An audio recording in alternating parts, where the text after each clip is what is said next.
The peace in this state is under assault.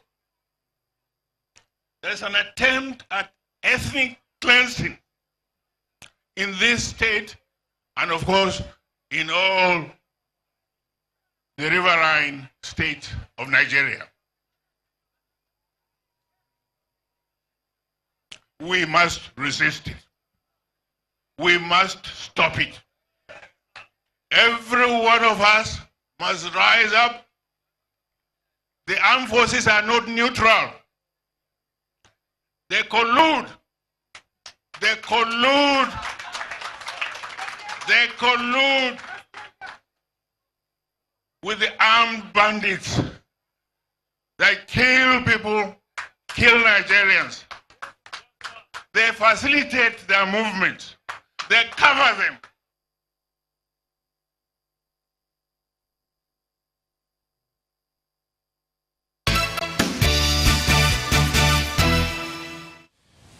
Welcome back to Sunrise Daily Show. That over the weekend, some say it came to them like a bolt from the blues, and we've been having so many reactions. And we're continuing with that matter this morning. We've got retired Colonel Stan Labo, a security consultant, joins us this morning. Thank you for coming on this morning. Thanks so much. Were you shocked when you heard this? Yeah, very shocked, I must say. Why? Shocked more so because it is coming from a voice you cannot ignore. It is coming from T.Y. Danjuma. I prefer to call him Pt.1 Danjuma. Somebody who is well respected, but nationwide and especially within the military circles. When he was a general, I was a bloody boy soldier in military schools area. So some of us really look up to him with so much respect. And why I feel a bit disappointed is that I have always thought that people who have this type of voice that cannot be ignored should, as much as possible, try to see how it is channeled towards uniting us as a nation. Because, like it is right now, there seems to be so much divisiveness amongst us. And maybe there could have been a better way of he putting it, but I can understand his frustration. But let me hasten to say, he's got access. It's not like the ordinary folk on the street like myself. That's what I was going to ask next. He's got access to... Yeah, but do we know if he had tried making use of that access, or those access, and he met a brick wall? We don't know what procedure he may have tried, but that's not saying it's justified. But if, on the back of that information, can we then come to a conclusion that, whoa, that notwithstanding, whether he tried that access or not, this was the best way? Yeah.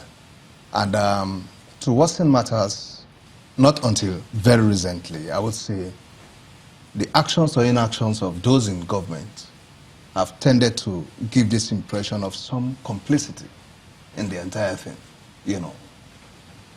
Complicity that is, you know, being part of the whole thing and so on. In certain quarters, they would like to raise such observations, and you cannot, make such statements or express such perceptions, and you may not blame them per se. Now that the military has been drifted in, I expect that we should be able to allow the military achieve something. We are very much aware, or I am very much aware, that the military is concerned about establishing its neutrality in the entire thing, so as to probably gain the confidence of all sides concerned and retain its relevance in addressing the issues on ground. If such neutrality is probably mistaken to be that, oh, we are not hard enough on these guys, and so on, then it's unfortunate. I want to ask you this question because it's one that hits everybody with that level of intensity, and, yes, and people are straight trying to make sense out of it. But when you listen to that track and that part where he said they collude, is there a truth in the statement or his submissions? Do you think there's truth in it? No, I wouldn't accept that. I don't think so. No, the Nigerian army wouldn't condescend to that level. Instead of we saying collusion, maybe we should say inaction. Why didn't you do this? Why didn't you do that? But when you say collude, that is to say, I am teaming up with the so-called enemy force, against the Nigerian state. Nigerian state. Rather, let us say certain lines of action were not taken by the military. So it's possible to say that some individuals in the military are colluding with the enemy. No, sir, I will not agree. But let us say instead that some commanders have probably not been as firm as we expect them to be. I will agree with that because on command, it's a matter of style. No, you said something earlier. You Yes. said when General Danjuma was in the army, you were, what do you call yourself, a boy soldier? A bloody boy soldier in Okay. military schools area. But I'm sure in the course of your training, you heard about his, the things he did while he was in the army. Of course. Do you consider him as someone that will speak unless there's a truth to that statement?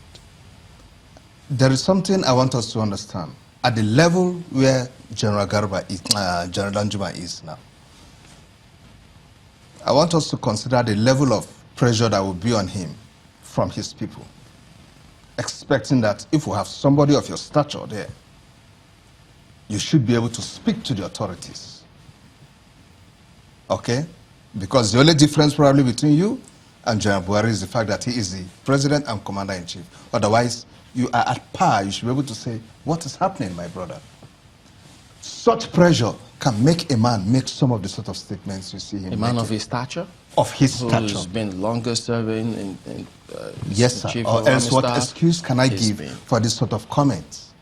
And you know, I this, see this, it coming out of this frustration of, look, what is wrong? What's happening? Well, is it My only people are frustration? dying. Is it only frustration? Because let's take a look at the Dapchi situation, for instance. Yes, please. When the army was asked to leave the post that they were supposed to be manning, and then all of a sudden, the girls, 110 of them, were taken away.